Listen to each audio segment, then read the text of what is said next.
Hello అందరికీ. After long time కదా నేను వీడియో చేయబట్టి. నేను చాలా రోజులు రెస్ట్ తీసుకున్నా, అంటే చాలా బిజీ ఉన్నా. అంటే నాకు షెడ్యూల్స్ చాలా ఉంటాయి కదా. సో సారీ, ఏమనుకోవద్దు. ఎందుకంటే నేను కొంచెం బిజీ ఉండే అని అనుకుంటారు, కానీ మనమేం బిజీ ఏం కాదు, తోపులం కాదు. కాకపోతే ఏంటంటే బద్ధకానికి బ్రాండ్ అంబాసిడర్ అయిపోయే బద్ధకం వేసి వీడియోలు కూడా చేయలేకపోయా.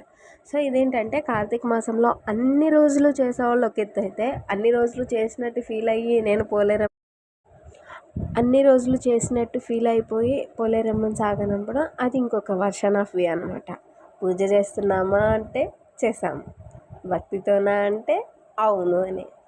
అది మరి ఎంత భక్తి అంటే తెలియదు. మనస్ఫూర్తిగా ఒక చిన్న పువ్వు పెట్టి దండం పెట్టుకున్నా అవుతుంది అంటారు కదా. సో నేను కూడా అలానే చేశాను. సోమవారాలు అయితే ఉన్నాను, కానీ మిగతా అన్ని రోజులు లేను. మా ఇంట్లో వాళ్ళందరూ ఉన్నారు, నేను మాత్రం లేను. గొప్పగా చెప్పుకోవట్లేదు, కానీ కొంచెం వర్స్టింగే, ఆలోచించాల్సిన విషయం అనమాట. సో అన్ని థింగ్స్ అయిపోయిన తర్వాత ఈరోజు మా ఇంట్లో కార్తీక మాసం లాస్ట్ డే ఇలా చేసామన్నమాట.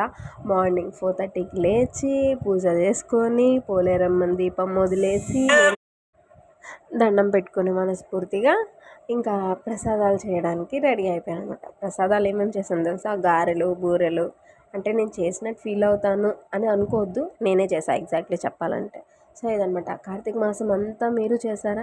బాగా చేశారా? ఎలా చేశారో కామెంట్ చేయండి. అండ్ ఎవరెవరు చేశారో కూడా కామెంట్ చేయండి. నేను వత్తులు కూడా వెలిగించానండి.